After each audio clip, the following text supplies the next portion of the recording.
sound like? We are rolling. We are rolling. Not in We the are. technical term. Welcome back, Rocky. How was the Maldives? Feels like It it's was like feels like It's lacquer.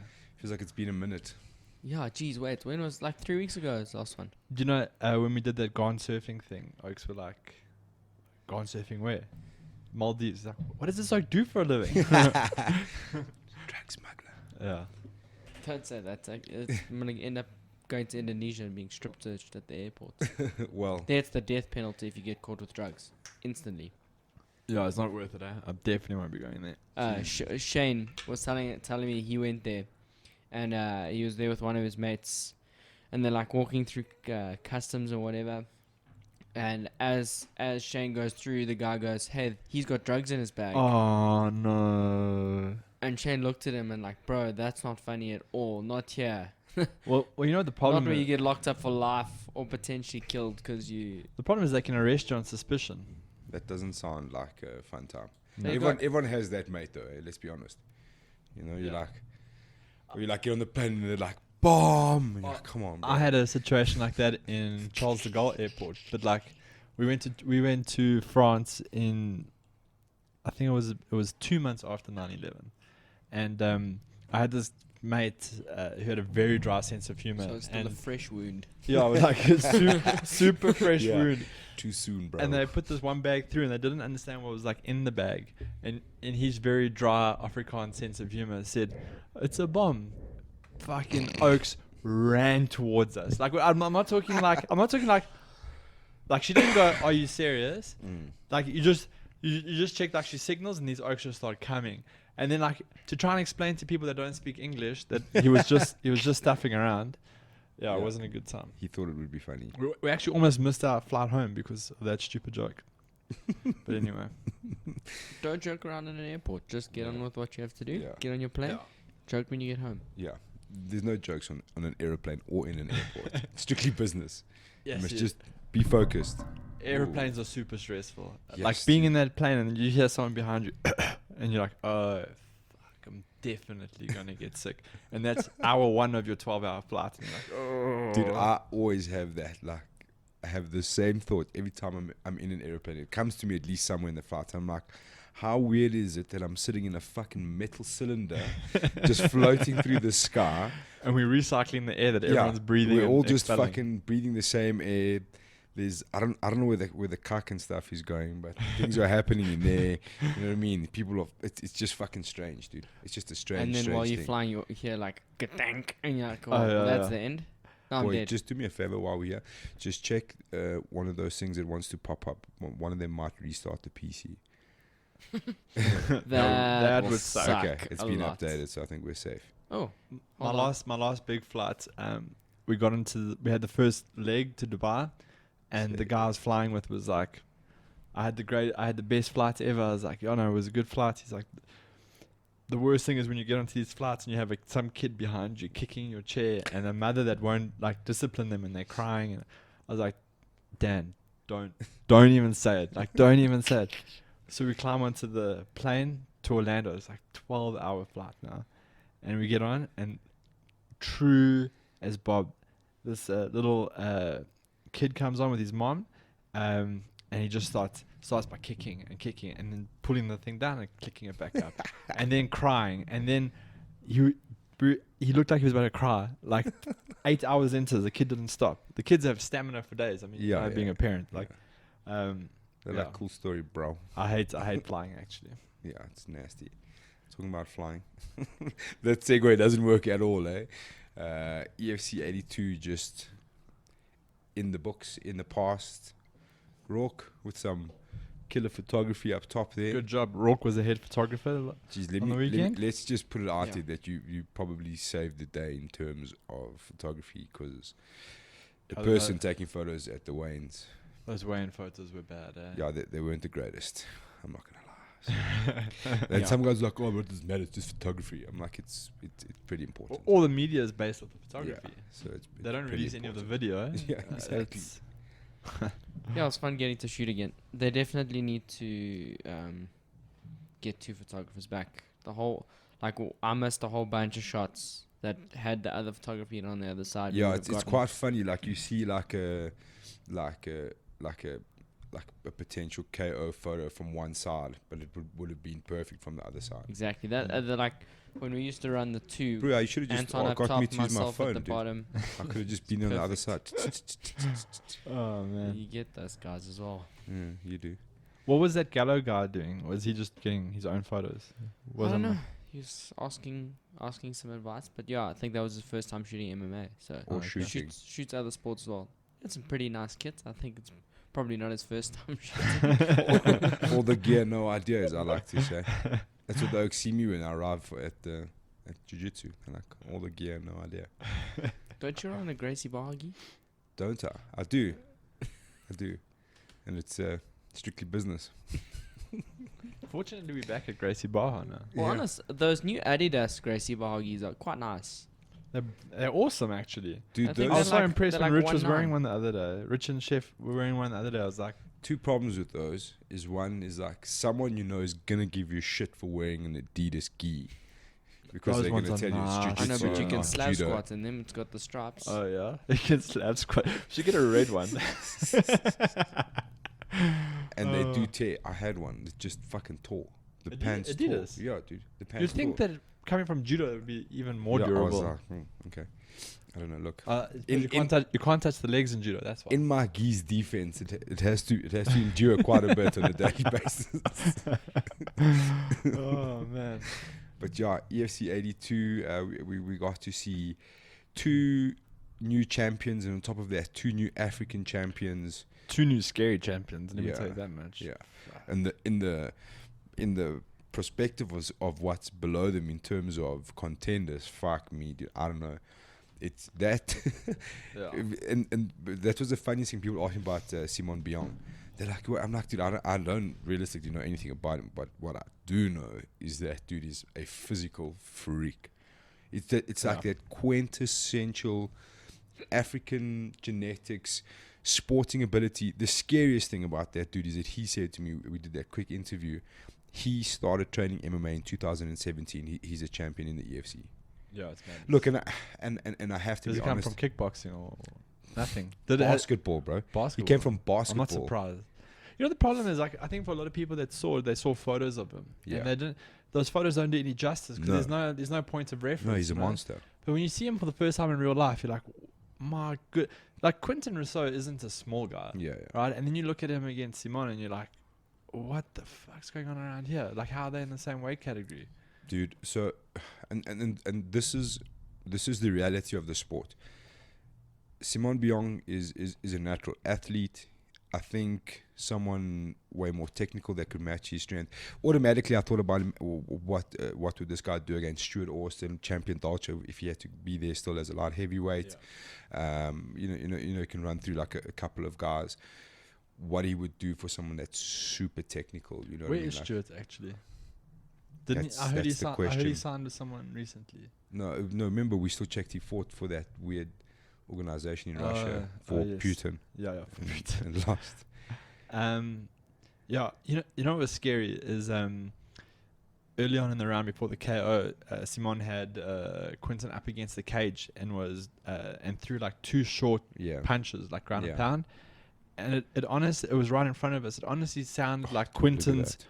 like the bones in Quentin's face were breaking. Oh, I turned to Guy and I was like, I can't actually believe what I'm hearing and seeing.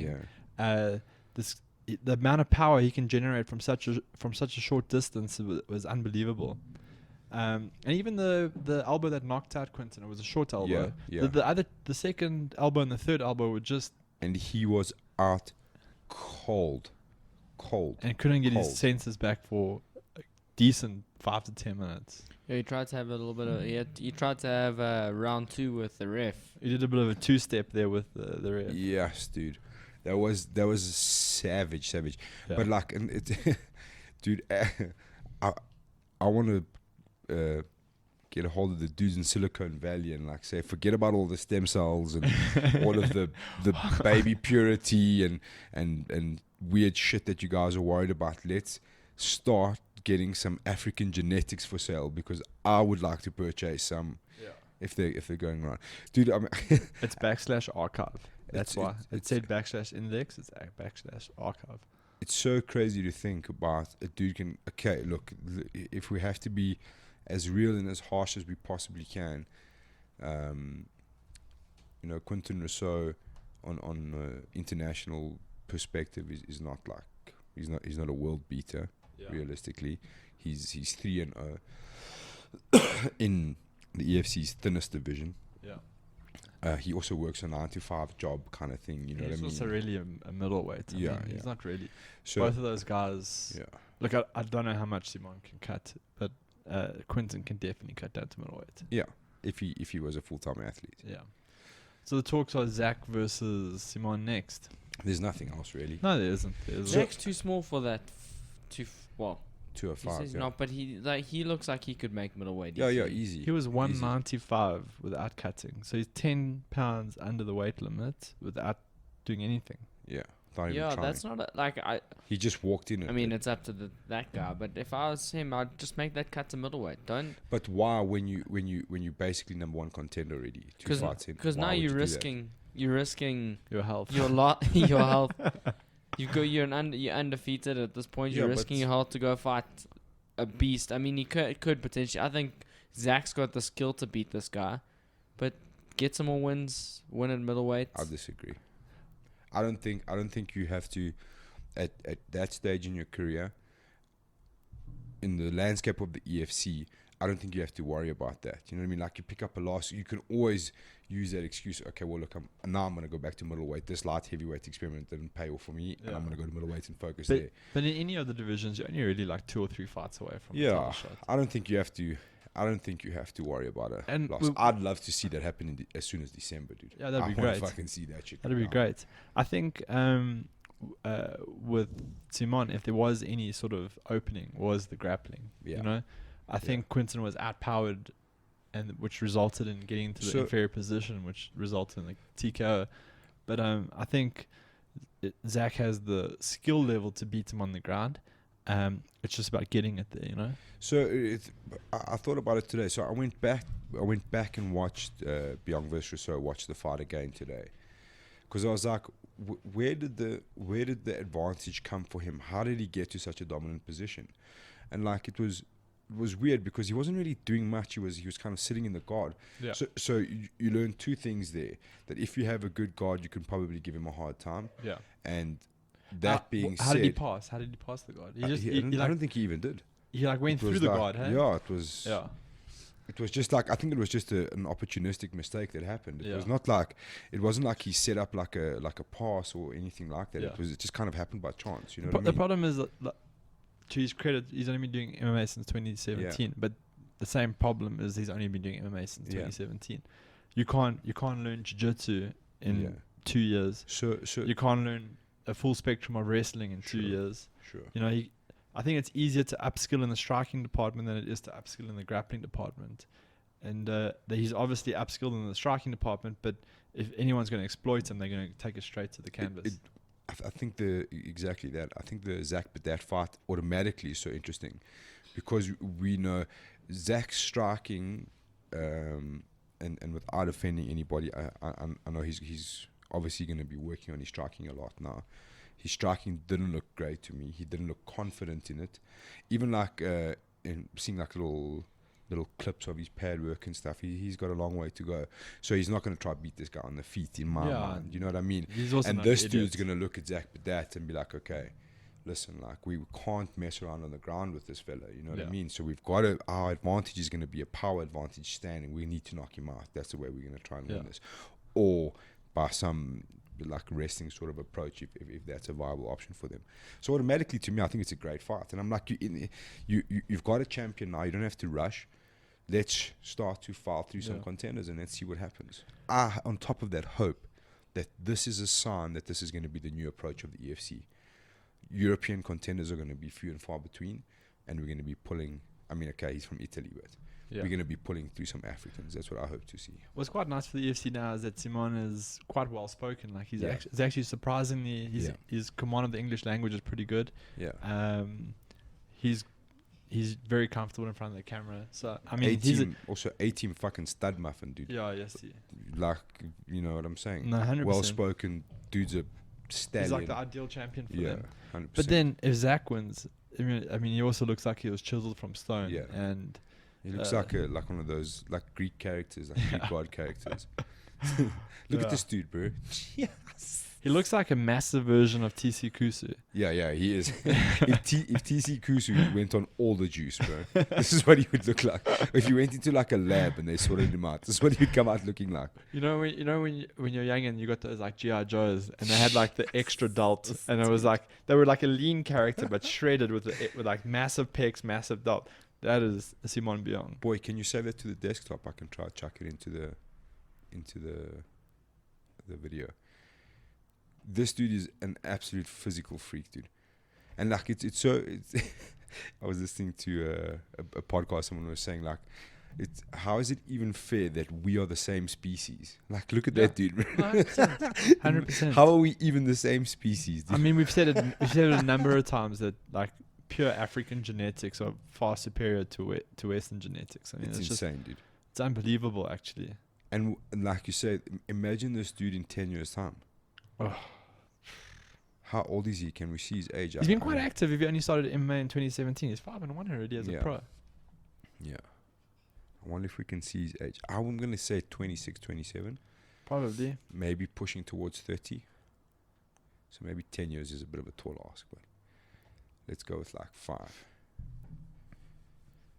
Obviously, while we're loading that up, the other two, does it have age there? 29. 29, yeah. Okay. Anyway, he's left it late, but anyway. Luckily, he's got the African genetics on his side. Yeah. But also, your fight career is kind of dependent on like your years of activity, you know? Sure. So I think he's still got a solid like 6, 7, 8 years ahead of him. I'm excited, dude. I'm excited to have a guy like this as a champion in the EFC, to be honest. No, definitely. I'm super excited. What do you think of the main event? Another one I went to watch. Those are the two I watched today again. Yeah, dude, I think, to be honest, I think that's the way we really thought it was going to go. Yeah. Timber was just going to be too much. And that's what it was. Timber was just he's just a different class. And we even said in the previous show that he'll probably stand him on the outside and kick, like keep his range and then push him up against the cage and go for the takedown from there, which is pretty much exactly what happened. In that like first altercation, where Timber actually got him eventually to the mat. Luke was on top for some reason.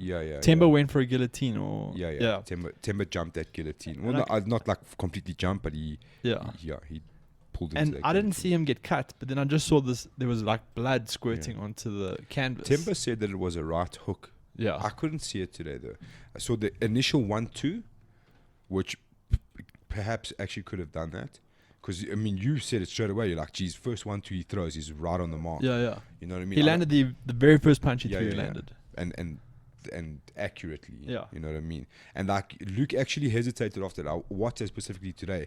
He actually takes a couple of steps back and like hesitates, you know? Well, Timber looked like he was in fast forward. I mean, the speed that he was generating was ridiculous. Bro, and his length, I don't think people, like, if you haven't seen Timber fight or even, like, in person in that scenario, I don't think you realize how long he is. Yeah. He's scarily long, you know what I mean?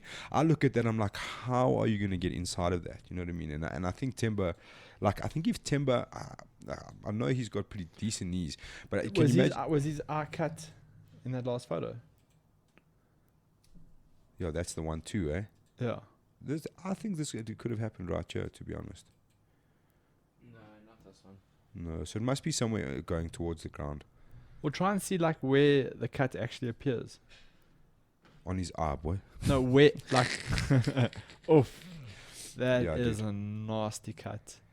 But yeah, I think, I mean, Luke had that is juicy. And then I watched Luke like when the doctor came like in. Feel it, yeah. He was like starting to feel it and like pull on it. And I was like, don't, you haven't seen it yet. Don't do it.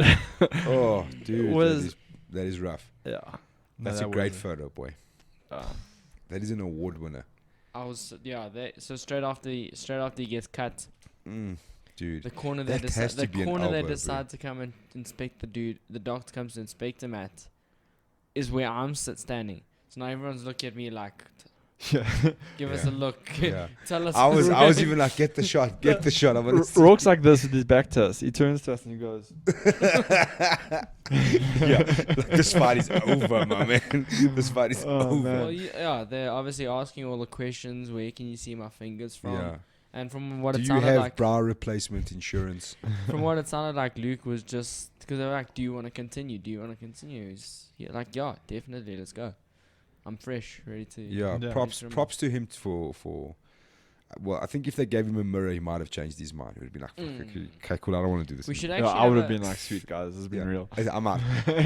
We should actually have a. But that's why Yeah, I you don't can take fight the belt anymore. from and you Mario. don't fight. Yeah. worst cut rankings between him and Kevin Kokomo. Remember that one where Oh. he went? But you have to throw Manny Da Silva against Dino Bagatine from, I think, like EFC 2 or 3, where Dino throws that elbow over the top and just literally just looks like someone took a scalpel and just ran it down his forehead. Oh, dude, that I don't know. It's I was Try and get the Manny pick.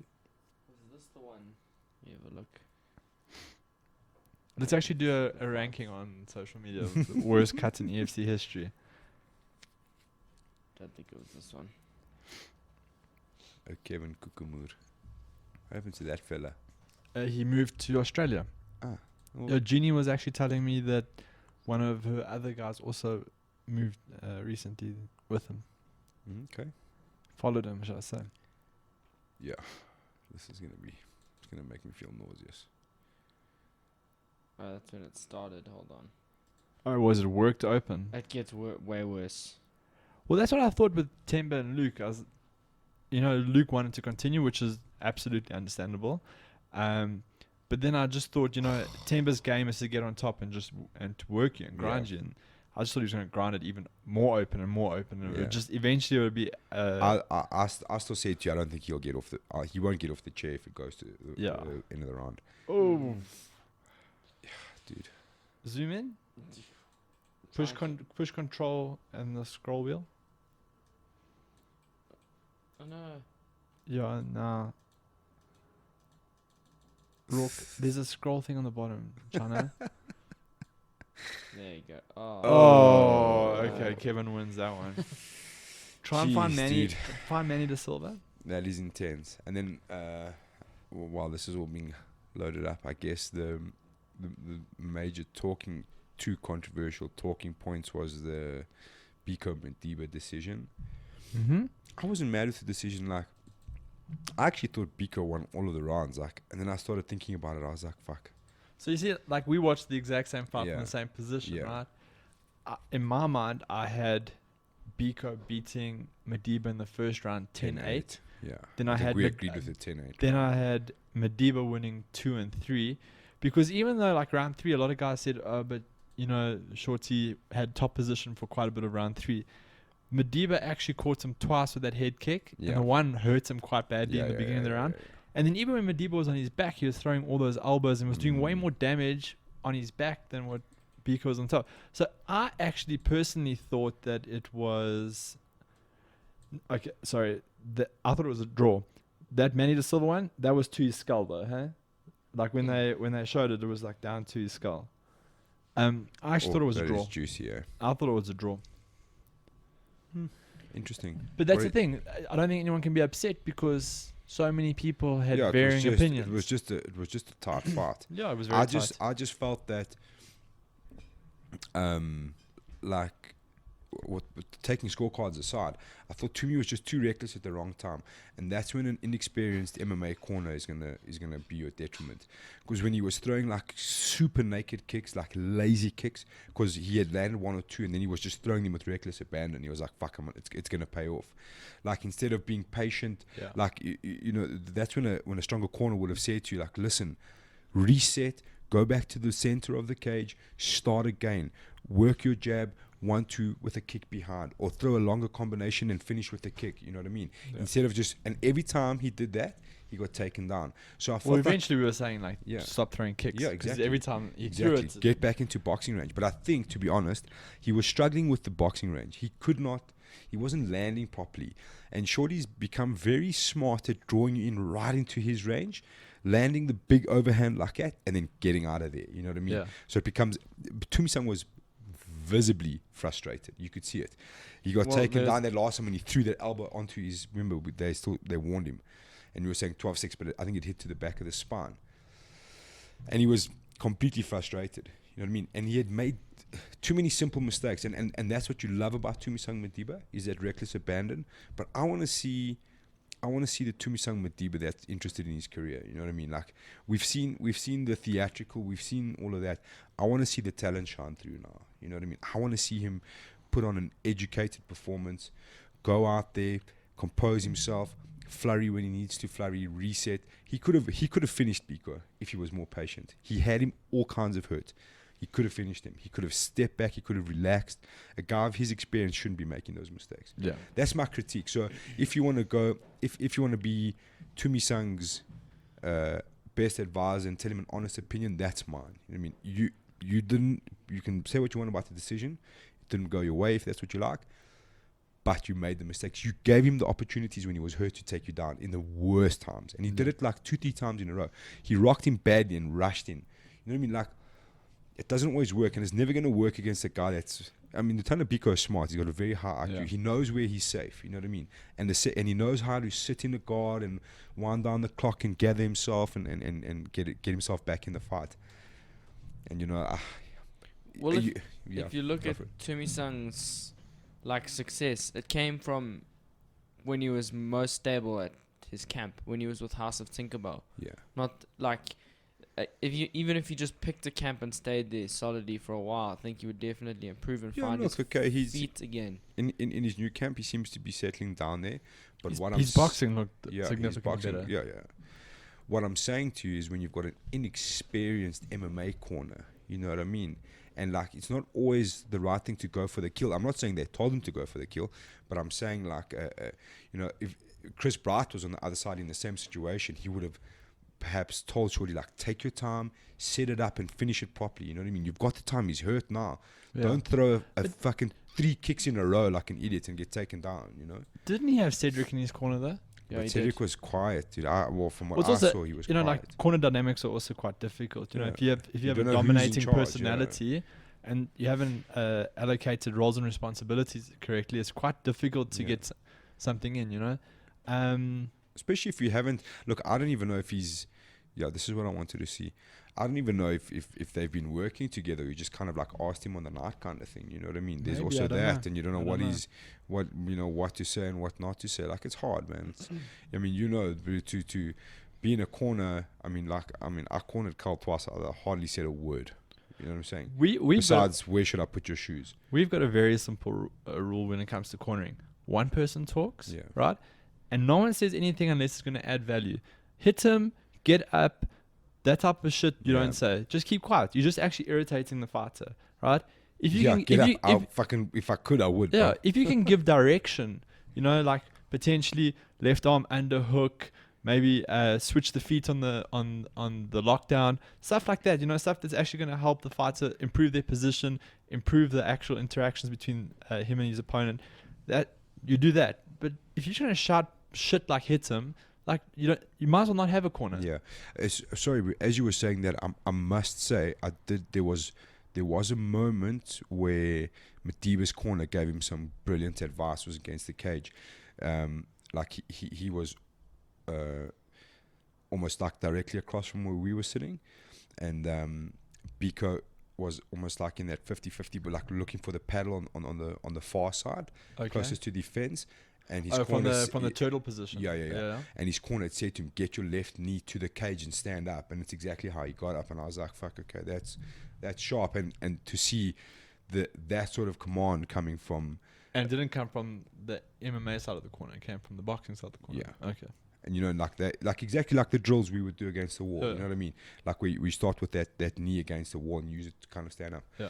Exactly that sort of scenario, and I thought that was sharp, and to see a fight in that situation, listen, and to get those sort of commands. So not to say that their corner didn't know what they were doing. It was just like I felt there was a slight bit of inexperience there, you know. But again, you know, a rush of blood to the fighter, they might not be thinking things through properly, and there's a lot of things that can go on, man. Yeah. I'm not shitting on him. I'm just saying, like, if you have to be crucial of your loss, I think that's. That's Credit to what you gotta both look at. fighters. You know, Biko came off a loss to JP in a title fight, Yeah. and for a lot of people that don't understand, like losing a title fight actually has quite a significant impact on your mental game coming into the next fight. And Sure. often you see guys who get to the title fight lose the following Yeah. fight as well. Yeah, they're scared to lose kind of thing. So I think for Biko this was a good turnaround fight, Mm. you know, against a very skilled opponent, and he can start gaining momentum again. And I think for Toomey, this was a good fight to show that he can hang with the top in the division. You know, JP's not there anymore. It's just Faiz, Biko, and there's only like Chitamba. Chitamba. There's only a handful of guys at the top now. And I think Toomey-san established himself that he's in the upper tier now of Yeah. this division. Yeah. Just he needs to obviously get the weight cut thing sorted out. I mean, he wasn't far off, but he just needs to Yeah. fix that. And Well, he think was a he's- kilo over in the end. is it? Oh, okay. Yeah. So So let's see what happens. that's quite significant. Yeah, no, it is very significant. Yeah, dude. Look, I think again, it's an inexperienced camp. You know, not inexperienced. I don't want to upset them. I think they've done great things with him. I just think that whole process, the whole MMA process, is a little bit new to all of them. Toomey-san at this stage of his career should be able to make that weight without anybody's help. Have they coached realistically. any other MMA fighters prior to this? Not that I'm aware of. Okay. And maybe not at this stage. Not that maybe I'm wrong, but that's the way I understand it. It's actually Biko's actually got an interesting amateur record. Yeah, Guy Lazarus. Beats Guy, saw loses that to fight. Beats beats Rocky Alunga. Oh my goodness, and Rocky's massive, bro. Yeah, jeez, that's a Wasn't Lost to BK. wasn't Biko an amateur champ somewhere? Fight Star maybe. CFR maybe? No, it doesn't look like it. Anyway, listen. One of the big things that I noticed, there were some coastal boys that had neglected the altitude factor again, eh? Yeah, definitely. And Some of those coastal guys were slowing down at and a that's also rapid rate. harsh with the EFC only being in Joburg or in Yeah. Pretoria. It's fucking harsh. I don't think Oaks realize how hard it is. Well, Like me and Chris Bright had a long conversation about, you know, the methodologies and the thoughts behind it and when to Yeah. come, you know, kind of thing. But it people definitely struggle, dude. well, if They you definitely struggle. if you look at the UFC when Whose they record are when we they looking went at here, bro? I to- can just see losses. Whoa.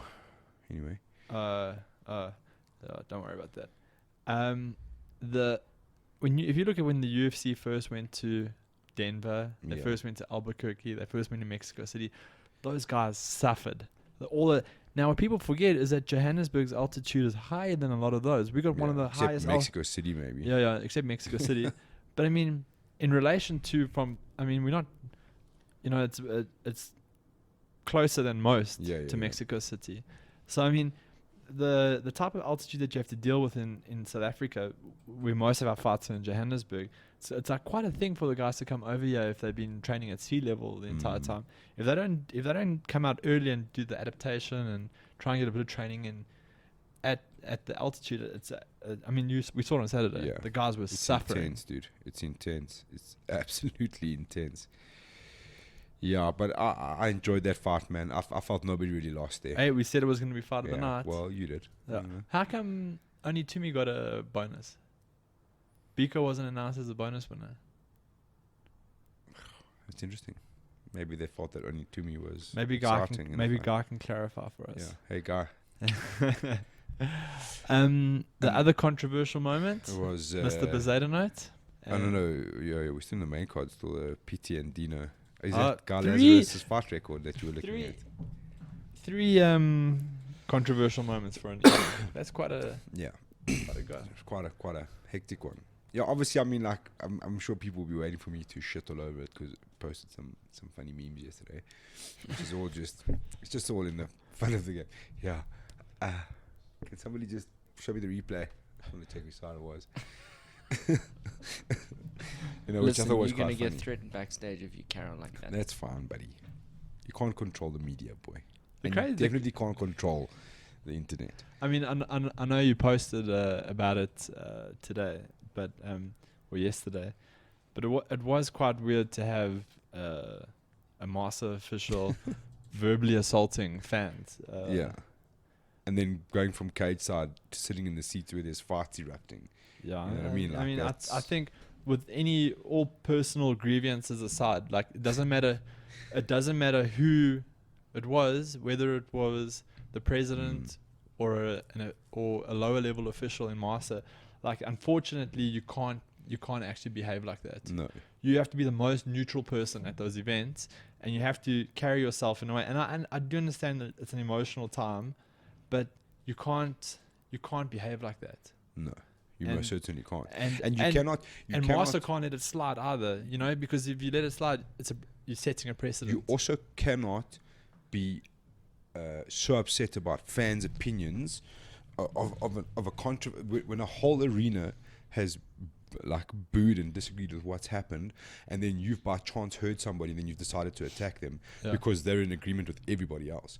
You know what I mean? Then you must go get on the mic and reprimand every single person there because they disagree. And listen, like a lot of people hate to be disagreed with.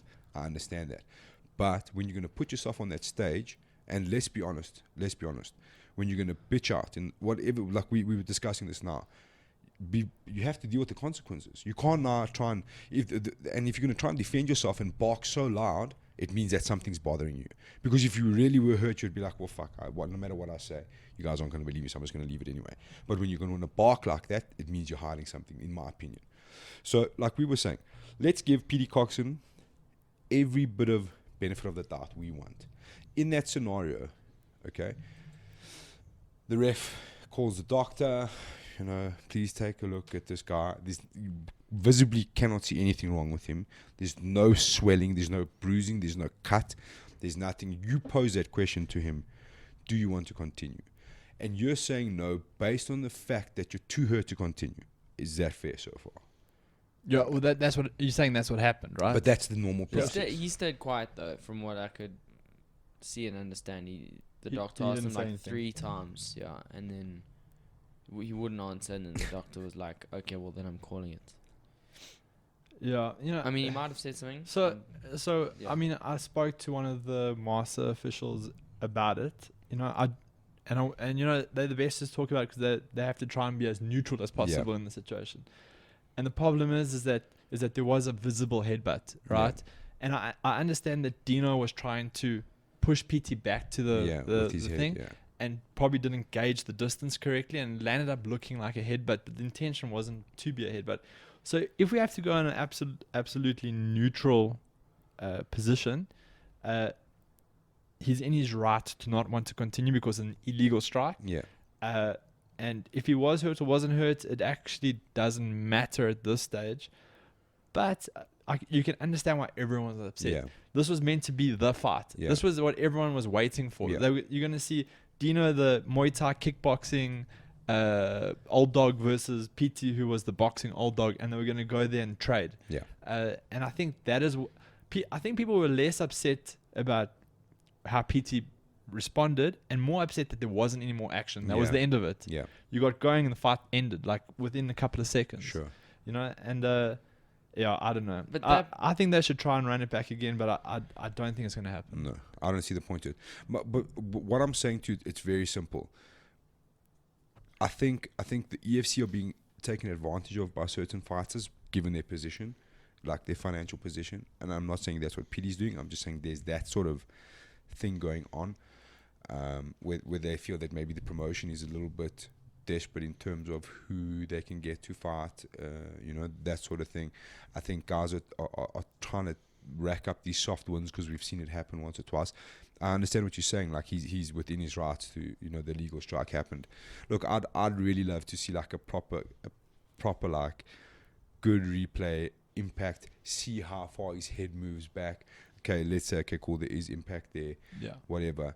My question is to you, you've basically not continued because you're too hurt to continue. And that to me is a lie. You know what I mean? Like also, it's hard for me to say because I'm not there. It's difficult to digest when Luke literally got half his skull hanging open. Doctors and asking you've been given the same question and you've continued. Yeah. You know what I mean? That was in the terms of Petey Coxon landscape, that's the absolute fucking worst thing that could have happened to him by the end of the night. You know what I mean? You just watch this dude say he's cool, let's carry on with his eye fucking open. You know literally, what I mean? I was watching Luke pull the piece of flesh like down to try and feel what was going on because he couldn't see it. You know, this is going to be in 120 HP. Yeah, you're not here. gonna be able to see it properly. But yeah. we can try. Make that full screen and see what how it looks. So we obviously know more or less where it's going to happen. Let's see like what sort of head movement. Oh, that's Okay. already happened there. That already happened there. It really, Yeah, it's but already just wait for the replay. Just wait for the replay. Jeez. This is one of these weird, like EFC sells off to like a UFC kind of does. Oh yeah. This is one of these weird dudes, bro. Like it's, I don't know. It's like they're filming their TV and broadcasting it. Yeah. Oh, it's a really bad angle to start Yeah. with. Just wait for the replay, bro. Let's see if we can It see the doesn't. replay. It doesn't replay. Like the video's not long enough.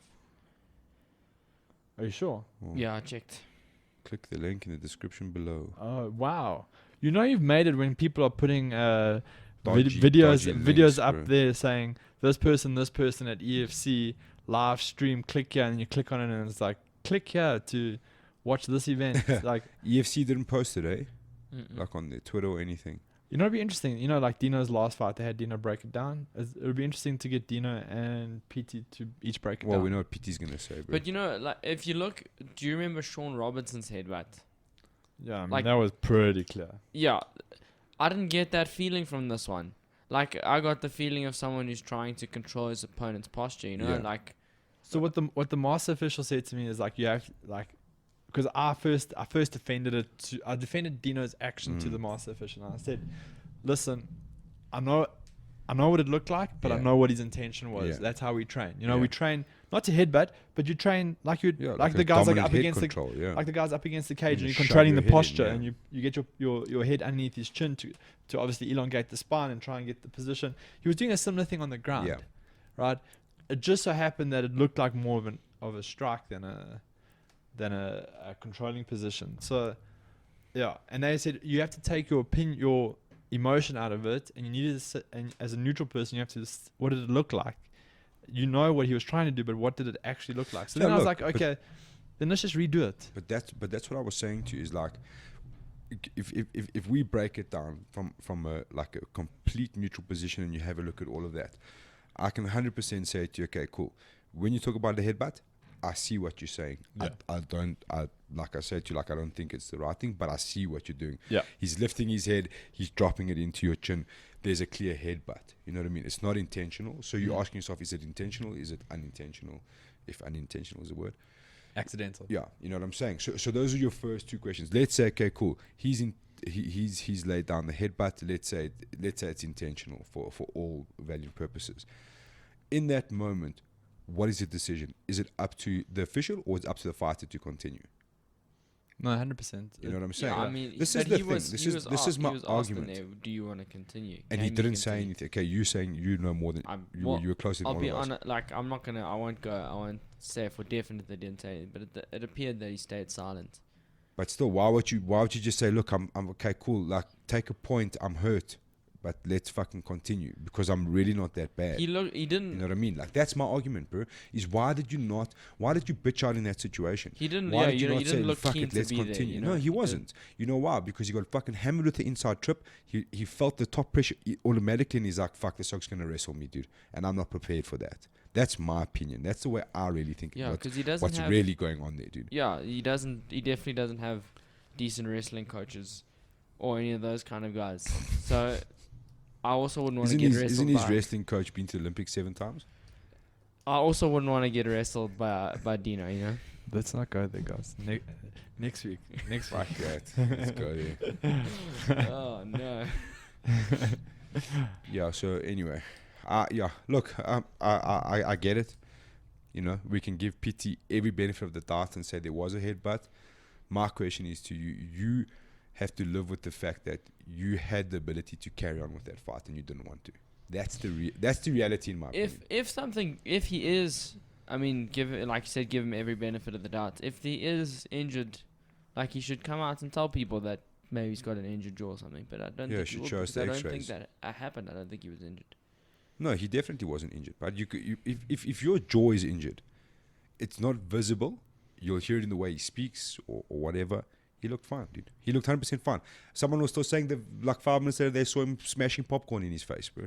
You know what I mean? If your jaw sore, you're not eating popcorn, boy. It's hard work. It's hard work with a perfect jaw. You know what I'm saying? Because you know why? Because let's be honest, nobody hits one popcorn at a time. There's no only psychos do that. Exactly, bro. Only psychos hit one popcorn at a time. You shove your hand. You. My biggest problem is I get the biggest popcorn, go into the movie and chat all before the movie starts. Exactly, bro. And not one at a time. Exactly. And your jaw is tired. How tired is your jaw afterwards? It's fucking tired. Be like, you know. Throw a stick of biltong in there, you're done. Bro. Your jaw's like, fuck this, I'm out of here, bro. This is not happening today. You know what I'm saying? So you know what I mean? Like if your jaw's really sore, you're not going to shove popcorn in your face. But agreed. So that's my argument. But anyway, What other fights on the main card did we have? That was it. Zach. Zach and Stefan. Yeah, that was good. That was good. I liked it. Good. I wish it went longer. Heel hook, I suppose. I thought he was going to struggle to get that heel hook, to be completely honest. Yeah, you were saying he had like no his hip position connection. was a bit wrong. He had no hip connection on Stefan, but the way he explained it is that Stefan's hips were isolated because he was based against the cage. the cage. Yeah, I think had Stefan had more of a understanding of leg locks, I think he would have been able to escape that. Yeah. I think with Because he was like there for a while and he had to set and reset a few times. Yeah. And I think raw strength is really what got it done in the end. To be honest. that's what I was gonna say. I think. I mean, just look at that control. Go Yeah, back go one back. rock. But so that wasn't where it ended, though. Hey, it Yeah. transitioned from that position on. Hold on, let me Oh, find but out. that looks like there's a lot of talk on there already, eh? Yeah, but when you've got like Hercules, What is Cranky happening on your with ankle. Stephen Mator's calf there? I saw that. It looked.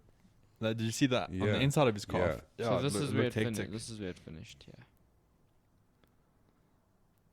Look, I mean, Zach's a brown belt. I'm sure he knows what he's doing, but Oh, that's a lot of talk actually. Yeah. Yeah. Oh, damn. Save that one as well, boy. That is a lot of talk, dude. Oh, my word. I actually didn't realize, because there was talk of maybe something popping. He actually, Stefan actually said he probably should have tapped a little bit earlier. yeah. Yeah, he was gripping his knee straight afterwards. Yeah. I 'Cause saw he his was trying to I dive saw for his the top. ankle was strapped I love afterwards. that. Like, he's like, yeah, you know, I should have tapped earlier. I think it's either a grade 2 or grade 3 ligament tear. I was like, fuck, okay. Man knows his shit. I'm not going to argue with you. It was Yeah, pretty- he should for sure needs to go back to the middleweight though. Yeah, for sure. I like that dude, bro. I really, really like him. I think in Mr. middleweight Kick. he's quite a monster, dude. He's always game, which is cool. Yeah. He's game for whatever, you know. Unfortunately, his record doesn't look fantastic, but that's purely because he's always the go-to guy. Yeah, you know. yeah. So he never. It's not often that he gets these full camps to prepare for these fights, and so it'd be nice to see him go on to do a couple of fights in a row where he puts in full camps. Yeah. The other controversy we were getting to was The opener of the Johan night. Bezerra, Simon Hall. So, now I'll tell you actually a joke off air. Somebody was telling me, but yeah, it's not for this platform. Yeah, dude, just dog shit, bro. Is really what it was. Absolutely. I dog thought- shit, bro. You know what's bothered me the most? So bro? just maybe for a lot of guys, they didn't run live sorry, prelims. Sorry, they wouldn't have So seen it. basically, what happened is that in the second round, Jean threw a wheel kick, it missed, and then he followed up with a big hook that knocked Simon out. And then Bobby stopped the fight, but Jean got like so emotional in it that he probably threw like 6, 7, 8 Yeah. extra shots Plenty. to the point where Bobby had to Check it he out, had physique, back boy. control and then like hip tossed them off of Simon. So it was like really, really gross to watch. Yeah, that- like the crowd was like gasping. yeah. It was so bad. Firstly, you know, I understand John apologized for the action, but unfortunately, with such gross negligence and such bad behavior, it can't go unpunished. Check. You know, Open that photo with Bobby giving him words. I just want to see that. Sorry, boy. it can't go like unpunished. You know, No, he has to be no, punished by either MMASA or by the EFC in some manner. Because the problem is, if you don't punish it, once again, it sets a precedent Yeah. that this type of behavior is slightly tolerable. Yeah. You know, listen. If Bobby and John got into a fight afterwards, my money's on Bobby. Yeah, Bobby's a Bobby's a handled savage, him, bro. Yeah, Bobby. As But you it said, was- Bobby was MVP of the night. 100%. I was clicking at this point because I was like, if it goes down, I want to get this one. Yeah. I think Bobby would have fucking wrapped him up quick sticks, eh? Well- Rear naked choke to sleep, bro. That's it. We got a super fight for the next UFC. Graham, that's for free. Yeah, yeah. Bobby We even versus start a backer anybody. buddy. We'll start a backer buddy there for But I mean, Bobby's gonna be expensive. We're No, not gonna get him in there cheap. You got wins like John yeah, Kavanagh dude, under your exactly. belt. Exactly. Bobby had like 3 or 4 fights. We had just some great refereeing. Like he was really on form on Yeah. Saturday. Yeah. And I know the problem is that a lot of the time when these refs have a bad night, the whole world shits on Yeah. them. But it's not very often that when they have a good night that Dude, people give kudos. Bobby was on fire, bro. We saw fights. He saved guys from a lot of extra punishment. Yeah. I mean, fuck, nobody wants to deal with that situation. No, 100%. You know what I mean? Like, I was almost on my feet. I was like, what the fuck do we do here? Do we storm the cage? Like, what's happening here? Like, Yeah. it was hectic. You know what I'm saying? I was saying to someone, I can't remember. I was like, to me, that's unforgivable. That action is unforgivable. You know what? You know what really bothers me? I don't know if you guys, can I ask you 2 favors? Open up the EFC Facebook page and Supersport Facebook page. What bothers me is you've got realistically a pile of new viewers, Yeah. and with that brings a lot of uneducation on the sport.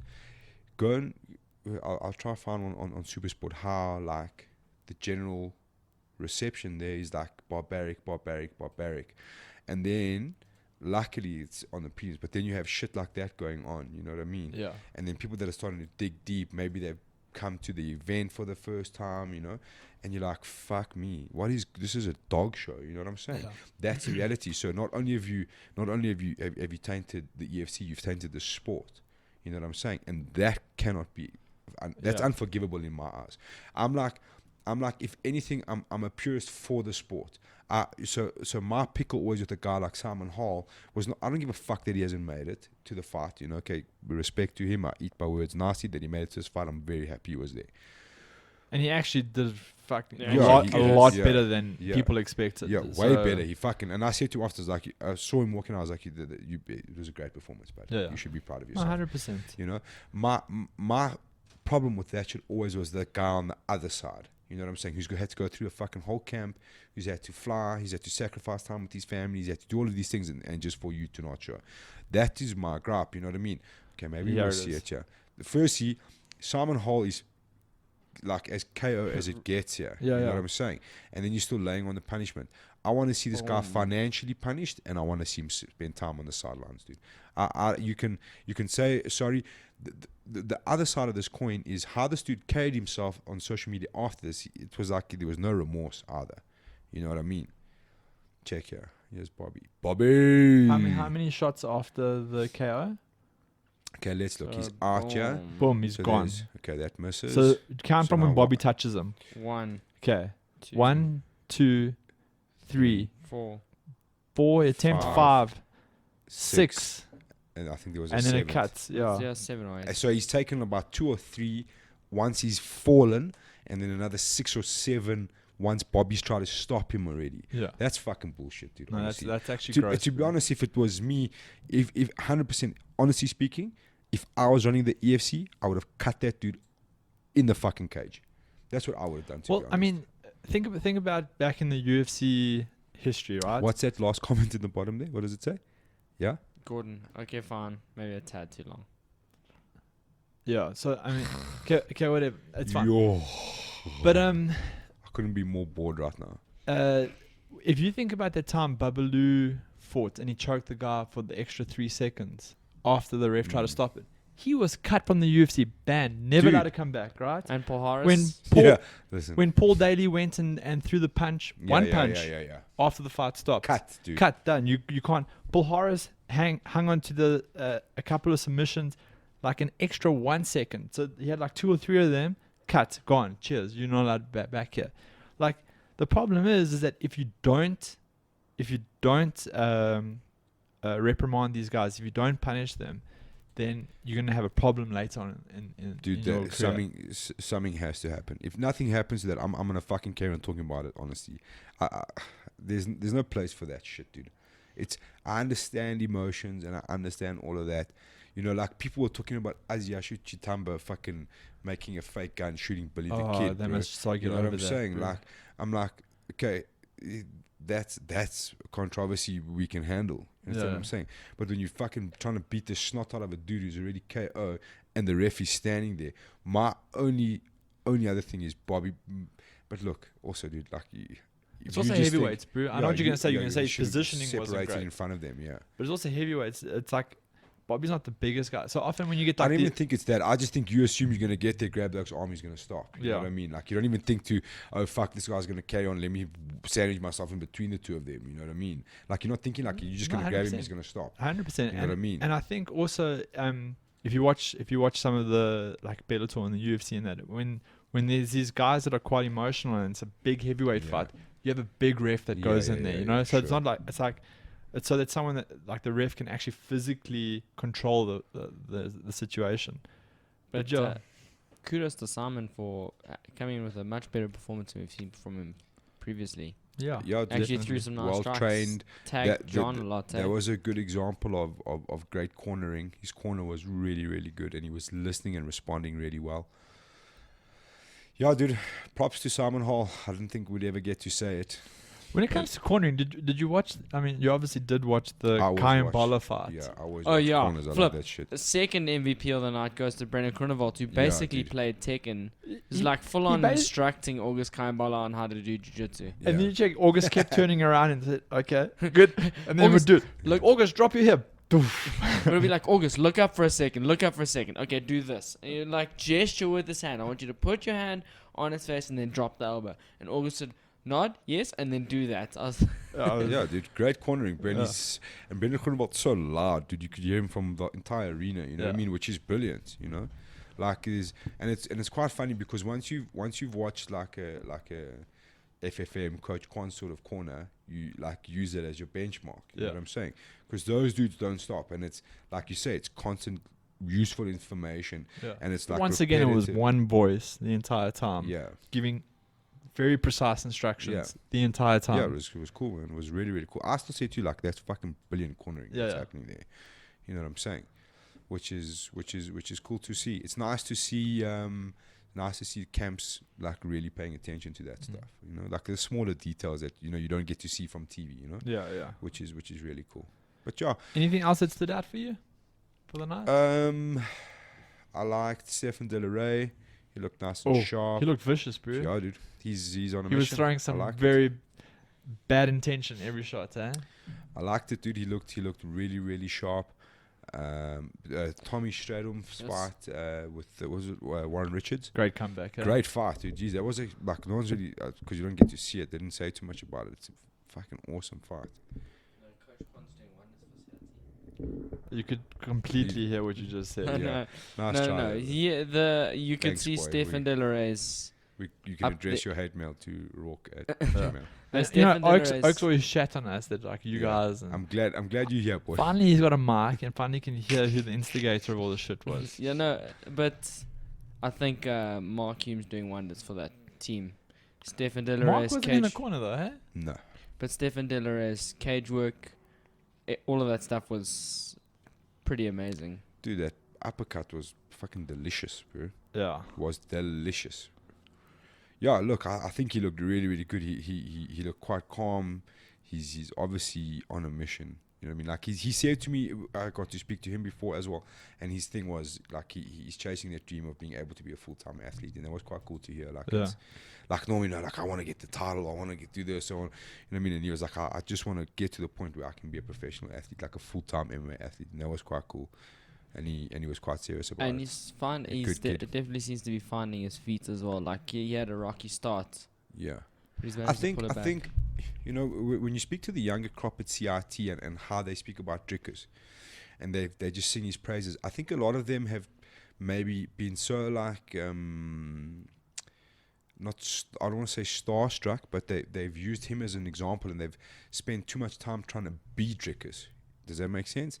And now they're like, where perhaps Drickus has got a little bit more experience. They're like, look, like stick to your style. This is what I do. You know, like I kind of get that feeling. You know, it was very much like let's recreate a lot of mini Drickuses here. You know what I mean? Instead of try and be your own sort of MMA athlete. That's just an assumption, 100% an assumption. But you know what I mean? Like you're starting to see a different sort of style emerge from CIT. You know what I mean? Which is quite cool. And to see a youngster like Stefan De La Rey is exciting. But you want to see talent coming up out of a big gym like CIT. You know? No, definitely. So Which pro fighters are still there? So it's obviously Stefan. I don't know, but I Dricus, think what I wanted to say to you is Marino, we Merrick. are all due a little trip down to PTA. We got to go maybe pop in at CIT and Cool. do a Let's little podcast and video there and see what's really happening, because I don't really know. Like, that's the reality. Yeah, they got their new- It's just, like you don't generally go there because it's Yeah. just a little bit too far from Yeah, Joburg. but to be Yeah. honest, like to go to The- CIT, even from here, is super easy if you take the train, because like the train station is like 700 meters from the gym. Even if you want to go for like an open mat on a car train. Saturday, bro, hit the car train, can work. Yeah, but they because they got a nice new facility now. Yeah, Yeah. that They gym added is they super added nice. Mark as their jiu-jitsu coach, which is definitely not a bad move. It's a good Does step Mornay forward. still coach there? Or I don't think so. I get the vibe that I don't think so. and One big Attila's thing- definitely not there anymore. Yeah, so Stefan was saying that Dricus has been his coach since he, like, as an amateur coming up, which is quite cool. Yeah, I think that was the situation at the old gym. Is that Mornay would coach the pros, Dricus would coach the amateurs. Yeah, well, those Good were job. those were the major ones that stuck out for me, to be honest. Yeah. I thought it was a good night in general. Once again, I like the shorter Yeah, bout list. dude, when that press conference ended at 11:15, I was a happy man. I was like, this is great. Yeah, but I mean, for people to get there and watch an entire night of MMA is like quite difficult, even if you're in it. It's a very long process because there's a lot of intervals, and I remember I sat the other night trying to watch live the entire one UFC card, and like in it for like 8 hours. I remember I watched that one where they had 9 decisions in a row. Oh, Eventually I got to the 9th decision. I was like, I can't actually watch this anymore. It's Yeah, just like I'm it's just a bit done. painful. I'm just gonna go watch the most brain-numbing thing on Netflix just to get my mind off of this for a while. Warren Richards was quite upset about that stoppage. I don't think it was terrible, bro. No, I thought it was the right decision. Was that a Bobby fight? I I think that was the one where Bobby actually saved him from himself. No, it Vic was is Vic. Vickers. But he was like, "Oh, but I got to the top position." The only reason he got to the top position was because Tommy stopped. Yeah, I think it was the right decision. Yeah. I think he was one of the guys who became a victim of the altitude. He Tommy looked quick on his striking, eh? Yeah, he looked good. He looked really, really good. I like Tommy. What they were saying, he's like Yeah, where did he move from? He was somewhere else. Now he's a junkyard. I think Tommy Stratton. I think he had his own kickboxing gym. He looked. His striking definitely looked improved from what it has been. Yes, Well, I dude. think He's he's always fast been and a he's- striker. I think he's always been a striker. I think. Yeah, he's he's fast. His hand speed is very quick. Yeah, he was a lot. The guys were saying like more if confidence. a little if like quicker. Chris Weidman's an All-American, then Tommy Stratton must Let's be like see. the He had a- all South African. He had I a mean, powerful shirt there. I was Yeah, gonna yeah, say yeah. he wins walkout shirt of the night. Like that's how you Go- embrace. is there any walkout your- picks here? We can try so that people can Yes, see. it's beautiful. Was it a Senku? I want one of those shirts as like a supporter tee. Honestly, offer that thing because. Oh, people there we will go buy in the it. background. Yeah, no, that was powerful, eh? And you could And use a it. strong Afrikaans walkout Yes, song. boy. You could use it afterwards as well. For hunting, Mm. strictly for hunting. Multi-purpose. That's what. But I but remember that I shirt like now. I like these various personalities. Yeah, Yeah, I it's think it cool. was super It's cool. cool. I like the whole khaki shirt thing. It was awesome. What a gangster. And his this thing he was wearing was made out of Boxing like robe. Tiling. it's like yeah, it looked like a towel. Why wouldn't you have a towel though? It makes perfect sense to Yeah. me. You I'm all like, straight sweaty? up, yeah, I'm just gonna put my towel back on and zip it up, and I'm gonna get my ass fucking out of here, boy. I think it's brilliant, bro. I You want one didn't of get those. Have you ever- sick? You didn't guys get come sick in- walking backstage because you Yeah, had exactly, the bro. towel on? You know the laws, but if your hair's wet at night, you get sick, dude. Are you Portuguese? Yeah. You know what I find amazing, right? Well, not amazing. What I find absolutely mind blowing is that all the showers at Carnival City are ice cold. There's no hot water in Carnival City. Like, What do you Yeah, it's what for do you hot water muscle. for, It's boy? to help your muscles. Yeah, help it's your called fibers. fuck. Have you ever jumped in there when you're Wim so Hof, hot bro. after a fight and you want to Yeah, go yeah. have a shower? Wim Really? Hof, boy. Just- Shower, 20-minute shower challenge.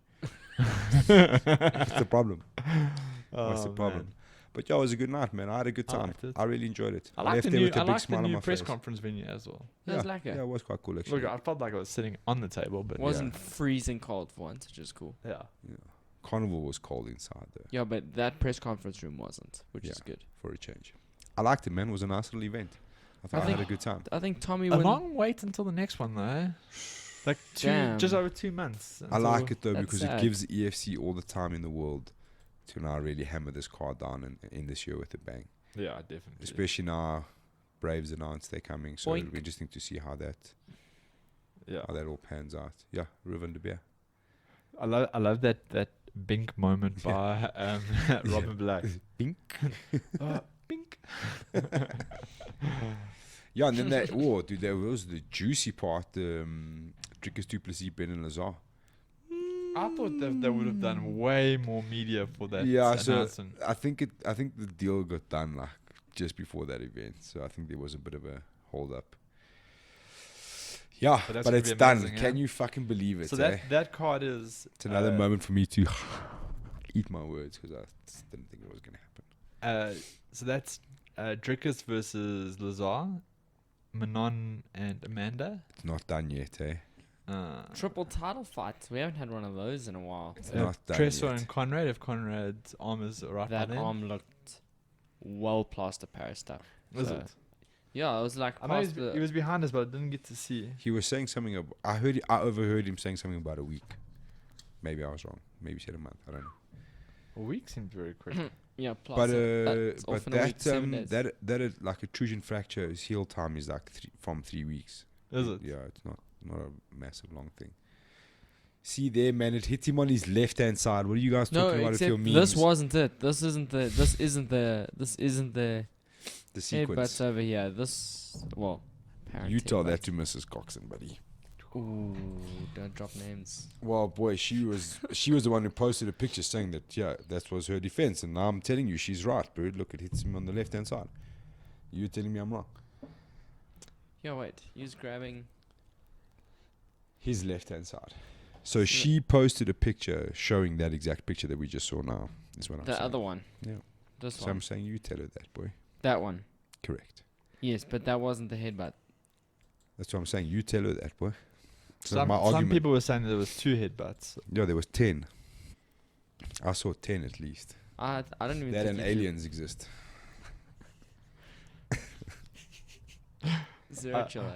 I was on a mission. A man on, I'm he's, not he's on a going mission, bro. he's going in for Fucking- surgery tomorrow. He's like, fuck the world. Let's Yeah. do this. I'm just Burn it down.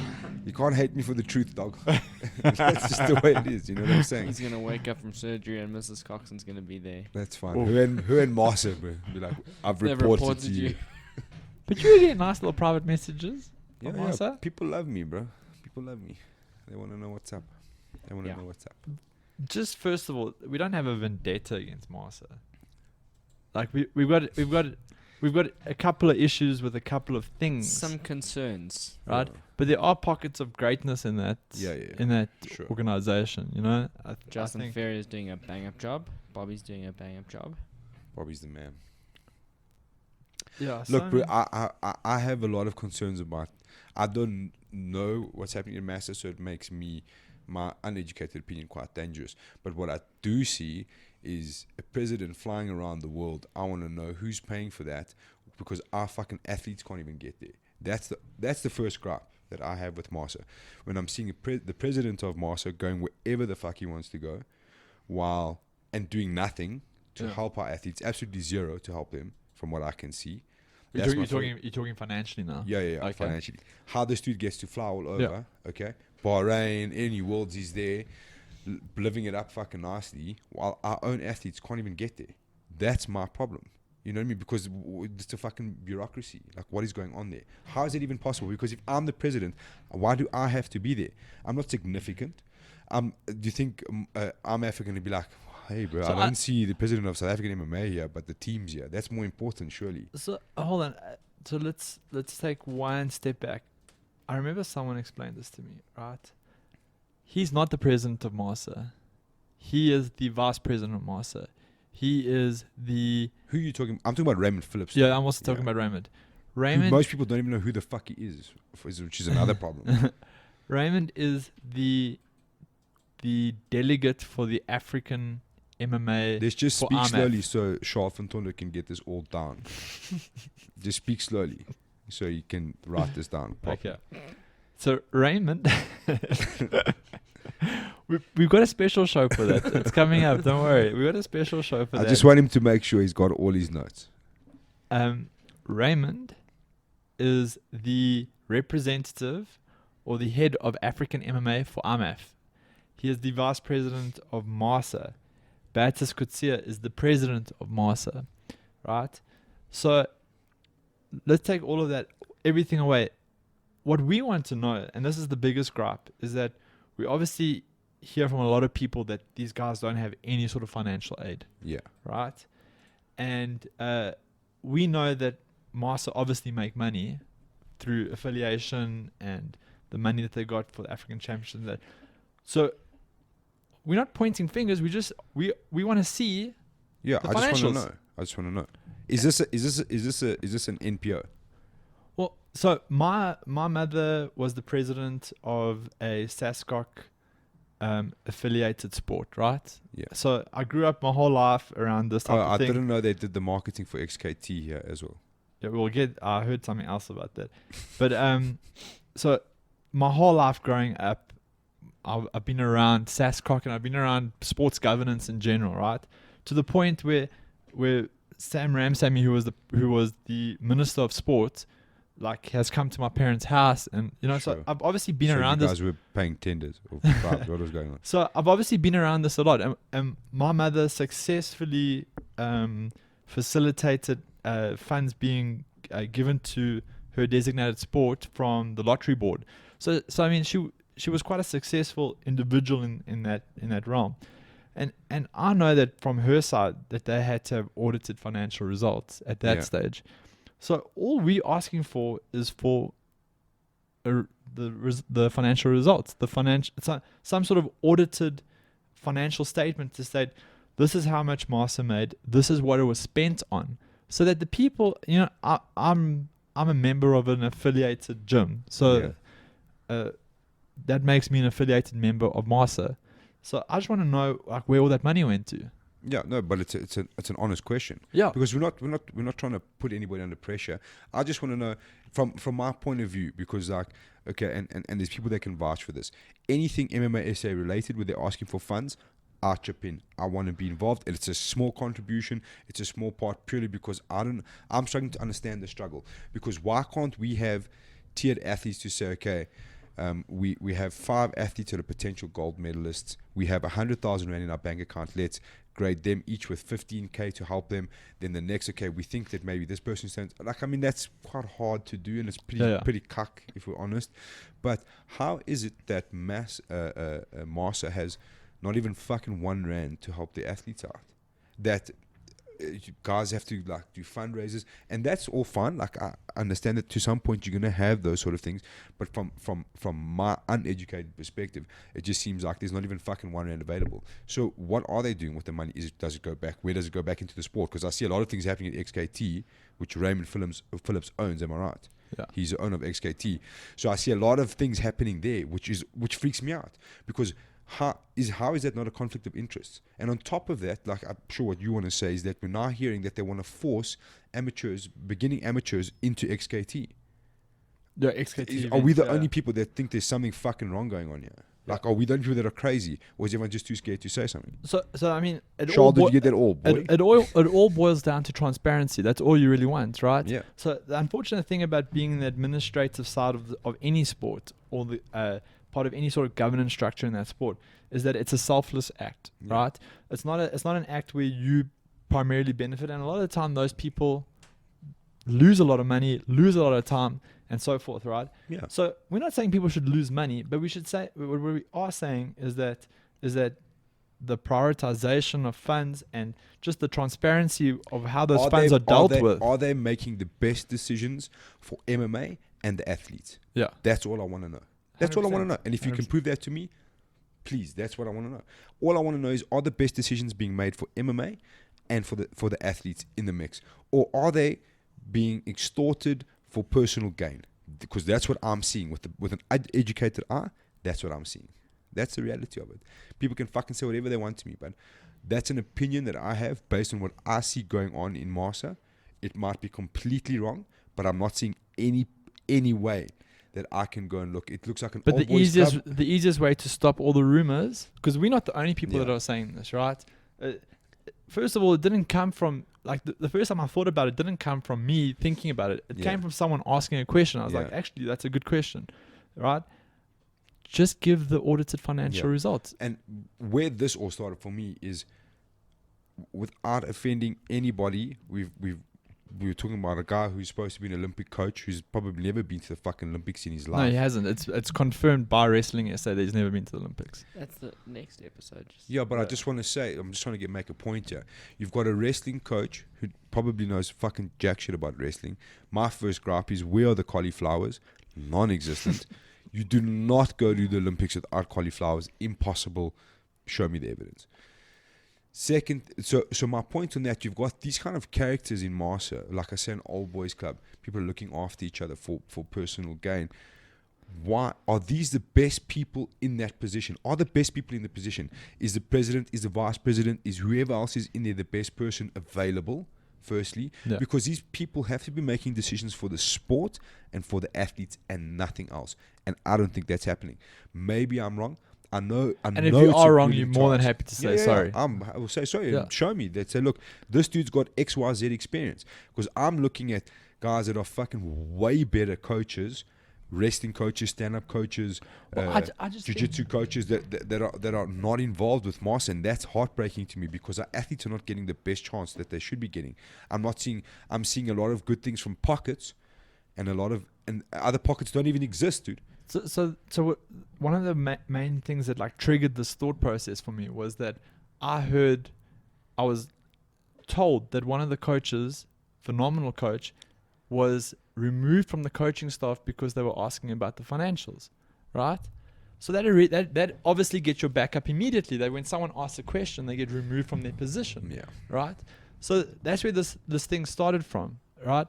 And then the first time I requested to see those things, I said, you're not a member of MMASA, so you don't have the right to request it. Well- So it's like, I was like, okay, that's fine. I understand that. But now I am a member, right? So I would like to see those financial results. Secondly, why are people being taken out when they don't agree with other people, you know? Yeah. And there's a host of people, a host of coaches that I know that are available and that are way more qualified than the individuals that are currently there. You look at someone, and I mean, this person has nothing to do with us, Yeah. right? It's one of our friends' better halves. But like, you look at someone like Genius, she's a blue belt in jiu-jitsu, right? She's been to the Commonwealth Championships. She runs the actual coaching council for the Wrestling Association for Gauteng, right? Like, you'd imagine that she should, in some capacity, be part of the coaches group in MMA. She's an active MMA coach. Yeah. You know, Well, she's Brendan Lazar's wrestling she's coach. Brendan Lazar's wrestling coach. She was Yeah. the coach on The Fighter season 2. She was the wrestling coach for Brendan's But team. they've got a Like, 7-time Olympian, Bruce, so he's who's not an credentialed. Olympian as confirmed. There's a list of Olympic wrestlers from South Africa on the internet. Anyone can go and Google it. But there is an entire show So- dedicated to that. Just to steer that ship in the right direction. The biggest problem with all of that is that the athletes are suffering. Yeah. That's the reality, because you're putting people who are not in. Not that they don't deserve to be there. They're just not the best person. You know. Yeah. Well, And the if you proof- want to send a team They're from not the here, best available person. Exactly. Because not the Exactly. best coach Sorry, yeah, is you're right. necessarily available, right? Like, I don't know if Rich is available or Chef's Yeah. available or... but ask him to make time, and he will. Yeah. But a good way to prove your point is if you looked at the provincial, I think it was nationals last year, or no, nationals this year. You look at what happened between KZN and Gauteng. So the Gauteng coaches are the ones that actually ended up kind of becoming more the main coaches, but KZN whipped Gauteng. Because KZN had a proper team structure. They had good coaches. They had been training together as a team, and things had been going well. So then why aren't the coaches from KZN that obviously did a phenomenal job leading up the South African coaching Okay, team? so just on just directly that. So I think they did recognize that, and that's why William and Clint were put into the national coach and as national coaches. And I think originally William was the head coach. Yeah. I don't know what the current structure is, But also, bro, like a guy from me, like Will is I don't know him. I know he's a very high level jiu-jitsu. What experience does he have in coaching MMA? well, actually, he came from MMA. I think he's got like 12 years coaching experience in MMA, 12 years kickboxing, and he started jiu-jitsu 5 years ago, maybe. I don't know. So some might call him the phenom. Yeah, but I mean, he's like, I'm just fucking. you know, and I'm sure Did he I'm go sure to the Olympics? I'm sure I'm sure Will be one of the first to say that maybe he's not the greatest coach around, but he's the best available. Yeah, you know, Clint's a very seasoned veteran when it comes to the striking realm. I don't know much about the wrestling coach, so I'll reserve all comments for the current national wrestling coach. I do not know him, so I don't know. I've never seen him coach. But then that's the concern. I've never even seen him in MMA, but he's the MMA wrestling coach. So I don't know him. I'm not really going to say anything about it. Look, my thing with MMASA is very simple. I see all of a sudden they're online again and they're like posting what they please. If you're MMASA, you've got a tough job, 100%. Growing landscape of MMA. Let's forget about the benefits of international RMAF and RMAF this and obviously you have to stick to those things to the point, but let's stick to what's important. I want to be comfortable that decisions are being made for the benefit of MMA and for the athletes involved, the amateurs, and then they're getting developed in the right way. There's a lot of guys that I mean you keep seeing pictures of Fadi here. There's a lot of guys that dedicate their every spare second into the sport at an amateur level. I don't think I've ever seen that guy skip an event. Jesus, yeah, you know what I mean? everyone's Guys like dedicated, Fadi and Vickers and Brad have been on a long time, and guys, and I'm not saying these guys don't dedicate their time. No, 100%. I'm not saying that at all. What I'm saying is that MMASA as an organization, for one, have to be transparent, and they're not realistically.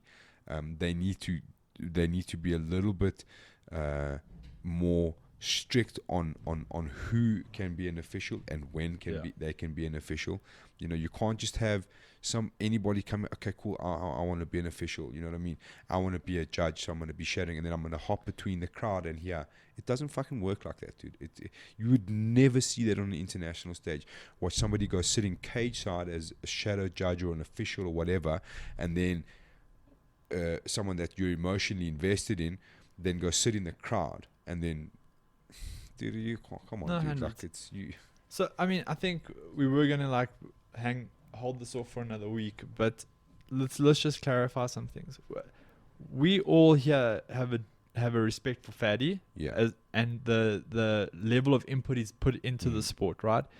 We had an issue with Ricky this weekend, where Ricky had heard a whole bunch of nonsense about us and lies, and fortunately, through the fact that we have everything recorded on the internet, we were able to prove to him that the things that Charles van Tonder had told them were 100% a lie. Yeah. Right? And that the way that he portrayed what we had said about Ricky was completely false. And fortunately, we had the opportunity to fix it with Ricky. But now the problem is we've heard of stories he has told other people that is factually not true. Right? We have never once said that Fadi is an amateur coach. Not once. I do not remember in this entire time on this podcast or on, and we don't delete things. So all 21 shows are up there for everyone to listen to. All our comments we've ever made on the internet as this group of people on these subjects is still on the internet. So I want to put it out to anyone that if Mr. Van Tonder has gone to you and told you that we, the three of us, have said anything about you. Especially when they say Rourke, it's probably true. And they've said anything about you, right? I would challenge you to request evidence of that and diligently go and review the evidence that he sends you. Because we've had a number of interactions now with people where they said, Charles said this about, that you said this about us, what's going on? And then we've had to go back and get the evidence and show these people, listen, this isn't the, I don't have a vendetta against Junkyard. Yeah. You know, they're a big team, and they're putting a decent effort into the sport. You know, Faddy, you know, a lot of people don't realize that you don't really make money being an official. Yeah. Like, it costs you Yeah. money to be an official.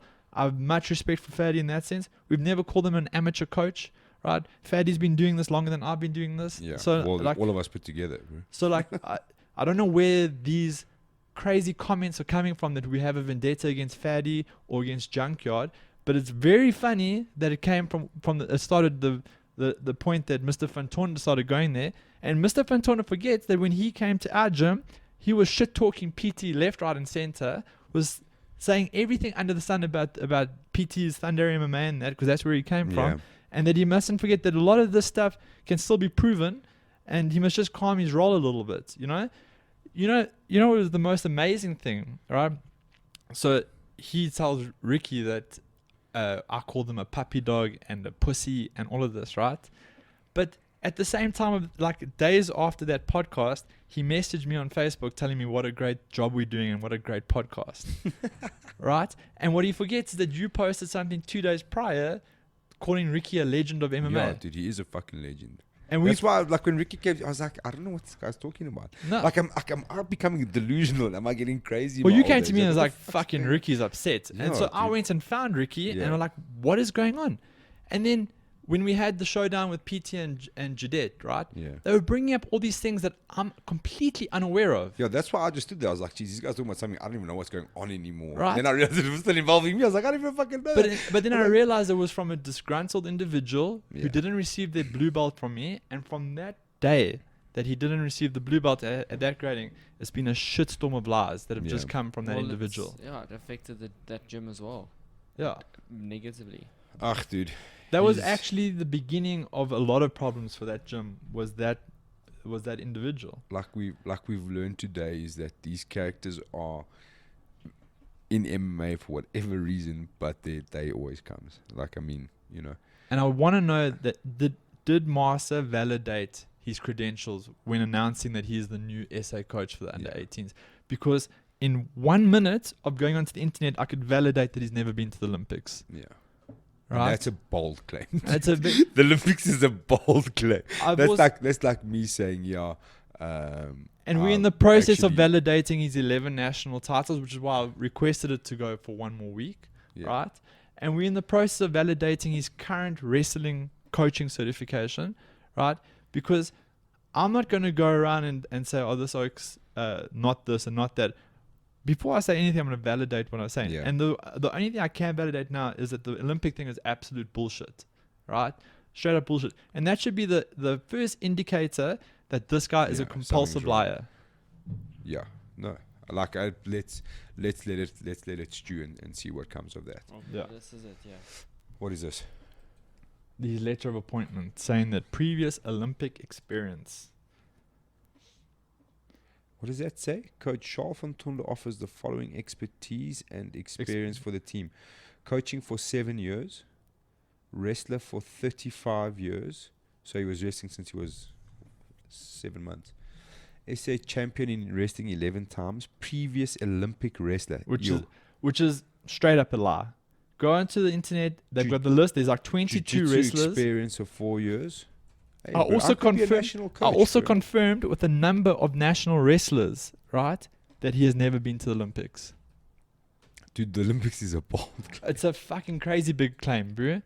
Now I'm hoping on his Him and DC were the same year, bro. I'm hoping on his side that he. Don't forget that we were also banned from the Olympics in his heyday, right? In the apartheid era, right? So either it was from like 92 onwards.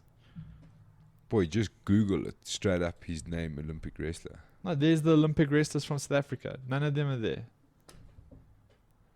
There's not even a Fantonda on the fucking list. I feel like if you were an Olympic wrestler, like, people would know. Bro, you'd be a fucking legend in the sport, bro. Also, you'd have an Olympic tattoo. Yeah, that's guarantee it. I'm getting We it. want to see the Olympic tattoo before anything else happens on Yeah, this actually, a fucking funny show. story. I want to see the The Olympic tattoo. one time I'm rolling this dude at Gracie Bar Harlova, and I sweep him, right? He's like quite a thick dude. I sweep him and like his gi pants leg just slightly rides up, and I check this fat flipping Olympic tattoo on And his you're calf. like, yeah, here I was we go, like, boy. oh my word! What like, if he was the there heck? for like shooting or something, bro? So we carry on going, and then afterwards, I can't remember if he took his gi top off and then put it back on. And then I checked his name, so I googled this guy, and he was Olympic judoka for South Africa. Did he have his full name and initials on his chest? No, you know you have the with His the surname. judo I forgot. competition gis, you have the like patch on your back. Who was that? I can't remember his name. Steve, I can't remember. bald guy, No, but like pretty first, probably like brown belt. no. He came to he was dead tired after two Das. rounds. I'm guessing. Das he Oh, was so it was full-time. like it was like trying to do the transition. Like, Yeah, my guess is that he's an old retired judoka. I think when I googled him, it was like the 2006 Olympics. Okay. Wasn't 4 Olympics. It was long ago. Just in closing, we'll come back to this juicy topic another time. Let's play matchmaker here a little bit for EFC 83. We know we're gonna see Lazar, Duplessis. We're possibly gonna see Manon versus Amanda. Amanda was talking like it's done, but it seems like they're still trying to get it done. Amanda's got a Three. nasty cut on her head, eh? Dude. Jeez, like badass. Shout out to Amanda Lina for being such a good sport, firstly. no, big props, big props. 3 fights possibly left on that card. Maybe the main card. 2, yeah, on the main card. Maybe 2 with if they do Conrad and Trezor, if that happens. I get this feeling that I just don't know. I hope I'm wrong. I hope we see that fight. Isn't Rudy August also happening in December? Because Rudy's back. He had pink eye. That's why he got knocked out of that fight. I don't know, but I don't know if that would be a main card fight. That has to be a main card. Yeah. August It versus wasn't Rudy. gonna be. It wasn't gonna be on this card. It was in the prelims. No, it was on the main card. They were like August Oh. fights to stay on the main card. There was Yeah, sorry, you're right. I remember. Yeah, I remember that. Okay, so let's remove speculation. What are the, let's say, 2 other fights that you'd like to see that would really close the year out? I think I'd like to see Justin Smith have a run. I think that would be you know, Temba said something interesting. He said he's willing to sit on the back burner for a year until they can actually get a definitive contender, that. right? I like that. So throw Justin and Sean in there, maybe. Throw Justin. So the indication straight away that Sean DeLange is now the number 1 contender. And Okay. next up for the title. That was the indication I got. I think if you really want to have a welterweight Grand Prix, let's fucking do it again. Yeah. Now you got a Let's champion that get can it fight done, for bro. something. Let's let them fight for the champion, man. Let's see it. Sean, Tresor. The problem is Tresor and Justin won't fight each other. Yeah. So only one of them can be in the Grand Prix. Why would they hate each other? Because they're too close. So obviously, they're both from the Congo, and they both used to live in Cape Town. So there must be some. Graham said it's not going to happen. Yeah, it's like he's like younger brother kind of thing. Graham said it won't happen. So, but that's fun. I mean, you don't have to make that fight, but one of them could be in the. Chuck Elaine Lunga in there. Oh my Put goodness! Elaine in the mix. And That was another thing Temba said, that he heard that Elaine was perhaps going to be fighting elsewhere. yeah, but we he also said that, yeah. we heard that though about I about Risen or something like Yeah. that, but I think that's that's dead in the water now. sailed already. Yeah. Maybe put Elaine and Dude, if Joe Cummins is not coming back, or let's at least set up an interim title to buy the time with Elaine Ilunga and whoever they see as the next contender. Saxon Delafield, Anisid Kanyeba. I'm talking about lightweight. Well, they can all be lightweight or welterweight, whatever the fuck they choose. I don't know, dude. I want to see movement in the most exciting, and I think lightweight, welterweight, bantamweight are your 3 strongest, deepest divisions here. I wouldn't mind seeing like a thick undercard. Tumisang Madiba called out Chitamba. Yeah. Not mad at the fight. I think Chitamba maybe is knocking on that title shot. Yeah, I think he's got the nod for the next So, run. I want to see Faiz maybe. Faiz Chitamba in Yeah, Chitamba's hometown. Faiz Chitamba. I wouldn't Oh, mind that's a juicy seeing. little addition. What do you do with Only Mutanda problem is Biko though? You That's can't the throw question. all your title fights onto one card. Here's a juicy fight for you. Lutando wants to move to flyweight, and I got a message on Saturday night from the flyweight champion Mr. asking Hadley. me how Biko went. So, dude, that's a cracking fight. Yeah. Biko Jake Hadley, sign me the fuck up, dude. That's a cracking fight. There's also news of Gary Joshua moving back to MMA. Yeah. One of Yeah. Lutando Biko's only losses is to Gary Joshua. Yeah. Is it? But again, like, At amateurs. Lost so, to Gary Joshua at so CFL. again, like you, Good but find. in the same as Timber made the argument, get a win first. I want to see Gary get a win first. You know what I mean? I don't want to see him get that straight nod at the title. Yeah. If it's Especially with at such a long flyweight, layoff yeah, from yeah. him. I think because he's been out there earning it, give him that title shot at flyweight. The bantamweights are sorted out. You've got enough challenges there. You know what I mean? Let that happen. Dude, all of a sudden we've got options. you kind of get the feeling that flyweight division isn't really operating anymore. A lot of the true. guys that were competing at flyweight moved back to bantamweight. Yeah. I mean, so you get the vibe that Yeah, it's I'm just gonna cut it. it's kind of like the women's Strawweight. bantamweight division Mm. doesn't exist. It just doesn't exist anymore. Yeah, So Gary Joshua versus Lutando Biko. That's what I reckon you should do. Ooh. Number one contender fight. I'm not mad at that.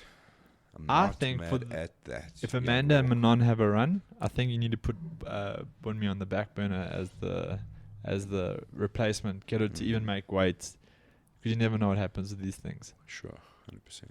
Um, Get- I think either way, I think December is going to be a fucking cracker. I Yeah. think they're going to go out with a bang. well, they did last year. And bring back the screens. Even if you Yeah, have to that's not host, happening. even if you have to host Miss That's South not Africa happening. again, Yeah. do it just so we can have. Let's the- hope. Let's host Mr. and Mrs. MMA. How epic were those screens at ADCC? Fuck, dude. That's the best ADCC ever, huh? Dude, it was wild, eh? Like I had to go back and see some stuff today, but That was a great best ADCC of all time. For sure, people should stop worrying about the steroid epidemic in MMA, and maybe just take Yeah, a bit of a maybe- look at, yeah, at maybe maybe BJJ. someone want to give Nowitzki a call and be like, listen, Jeff, Mr. Galvao was looking stung Bru- stung you by a dare. jellyfish don't everywhere. you dare. Every single Atos San Diego member looked like he had absolutely just been flipping injected with everything. Stung by multiple jellyfish. Don't you dare, you Swollen. Did you see Acai, my man. Did you see Lucas Hulk Barboza? Like, he literally had veins running on his chest. He was like so thick. Dude. And like, Hashtag clean athlete. Dude, yeah, listen, Hashtag Zero- vegan. listen. Zero They athletes in the especially in the upper echelons of highly competitive jiu-jitsu, it's rampant steroid Oh, use. yeah, Like yeah. it's rampant. it looked like a bodybuilding show. I mean, And They this should also actually goes do that. back Should do to like a CrossFit style but jiu-jitsu tournament. You got bodyboarding, Bodyboarding. bodyboarding Jeez, bro, in shit's the getting morning. crazy now, dude. Yeah, spend too much time surfing. Yeah, you've been surfing for too long, dog. Bodybuilding in the morning, and then you have to go straight into like a 10K run, and then you have to fight in the afternoon. yeah, Cross sports. cross sports. Sounds Don't like tell Tana, she'll get super. sounds pumped like about it's that. gonna sell at least 2 pay-per-views. Yeah. But yeah, someone definitely needs to give old Jeff a little corner and be like, maybe People you aren't should passing maybe you this should test. redirect your focus Jeff- a little bit. Yeah. You know, Jeff Nowitzki on Saturday night was watching the UFC like this, and then had ADCC here. He was just like, And just writing down names. yeah. And he was just Jeff, like, what's that list? and he was like, this dude that looks like. Okay. And that was probably naming the I've protocols, bro. 95% of those people failed the sniff test. I've seen that look on a certain South African from Cape Town. That's definitely a big Are you list. Are you saying that's the Teniers protocol, bro? Don't you dare, you bastard! Don't you dare! in all jest though, but like he took it like a man. It's like, Me, oh, myself. okay, you caught me.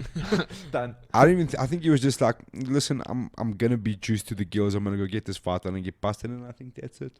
Like I'm not Which is stressed. fine as long as you. I mean, you own even if you fail the Sage sniff test, because let me be frank here, this Sage dude's average age is like 89. Get your weekly test going there. The Sage dude's average like 89. I'm surprised I can actually see the cage half of there. So you got to be juiced to the gills to fail the sniff test there. And in closing, Rourke's gonna check the weekly lottery. But the People are saying we're obsessed with this. I get so but you know what excited. I also the get excited. I'm like, come on, baby. but like if you look at MMA, right? Search, bro. Stop talking in search. And Nowitzki's what he's been doing there. And then you look at jiu-jitsu. Jiu-jitsu currently looks like the UFC 5 years ago. Yeah. Everyone Maybe- looks like yeah. TRT Beetle, Yeah. Belfort. Yeah, Vitor Belfort. Vitor Everybody Belfort. looks like Vitor Belfort. Yeah, listen, Everyone looks like listen, Beetle. for sure, just nobody tests Andre Galvao. Why are you looking at just leave him. I'm trying. No, man. His fight with Pena was dead shit, bro. But those super fights are like that. Last year was also like that, bro. It was 20 I minutes. think like, ADCC's dude, biggest problem, right? And I spoke to a couple of people about it now. Is that in the Galvao versus Gordon Ryan's gonna be fucking. fuck? That's gonna nuts, be bro. emotional, hey? Dude. That's gonna be emotional. Andre But- Galvao looking thicker than a snicker. The bi- Did you actually Google that? The That didn't biggest work out for you. the boy. biggest problem with ADCC is that they doubled the time in the finals. Yeah, the 20-minute And rounds. Yeah. fuck, it just got way too long to watch, bro. Look at that one with him with his shades on. Didn't we look at this the other day? Oh my god, bro. That is Juice City, bro. Look at these two oaks, dude. If these oaks sweat, if you roll on their sweat, you are gonna be positive. You're gonna pop that. You know what I'm saying? Look at that, man. bro. Google Lucas Hulk Barboza ADCC. Boy, you lost track of what we were actually doing there. Yeah, this is I'm all about building steroids. suspense. It's all about I'm steroids. building suspense. This fucker. But you need the ADCC one where he juiced up especially for ADCC 2019. Costs a Some- lot. some of the- ADCC some of is the only around the 2 weeks corner. away. Dude. There's no pictures of him yet. 2019, no Damn bad. it. One more time, boy. Still nothing. That's one thing that they haven't figured out yet. ADCC, the coverage was so weak. Listen, bro. Flow grappling. Listen to me now. Can for sure go fuck themselves. Dude, how are you charging me $150 a year for that fucking subscription? And you can't do a monthly. Dude, $30 a month. Yeah, it's brutal. You know what I'm saying? I was They're fortunate. a fucking monopoly. They've done wonders, but they're a fucking monopoly and they're abusing it. They're dicks. How can I pay fucking $7? It's almost like a DSTV subscription. Dude, how can I pay $7 for Fight Pass and $30 for Flow fucking grappling, dude? No, I agree with you. Everyone had the same issue, you know. It was a lot, eh? Oh, no new, boo. no new. My boy Maximilian, though. Have you ever watched? never gets less exciting. Have you ever looked eh? at the sanctioning list on USADA though? It's fucking just UFC fighters, bro. It's just like a whole list of UFC fighters, Yeah, Jeff doesn't fuck around, boy. bro. Well, that's the thing. The problem now is that MMA is the most regulated sport. You know, the problem was that we were the least regulated sport, and it was rampant. Now they're the most regulated sport, which is fine, but you know, for sure, also put some Effects effort of into that. performing enhancing drugs. One, they make your performance awesome. You become amazing. Yeah, you feel amazing. You I feel feel like- amazing. You look amazing. I feel like you you're perform Yeah, amazing. I feel like your sort of wants me to take steroids. It's a big picture of it's a big picture of TRT Vitor, and it's got a big cross. Do you know what's disturbing This me? is the Do you know right what's way to look. disturbing me here is that it's athlete test history and the pictures of a dude in a wheelchair. Oh my goodness. Yeah. Like, that's freaking me out, USADA. Let's for sure fix that. It's the sanction list. It's Is this thing. Yeah, it's just bad placement.